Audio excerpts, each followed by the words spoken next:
Healthcare features. SpO2. Select SpO2. The feature will automatically measure your blood oxygen level once you choose it. Ensure that there is no gap between the back panel of the watch and the wrist. Hold still while it measures your blood oxygen level. Heart rate. Select the heart rate feature. Tap to measure. Ensure there is no gap between the back panel of the watch and the wrist.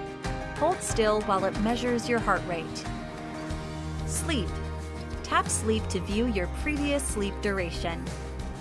Stress levels. Select the stress levels to start the measurement. Ensure that there is no gap between the back panel of the watch and the wrist. Hold still while it measures your stress levels. Breathe. Select Breathe. Choose the duration and speed as per your preference and start.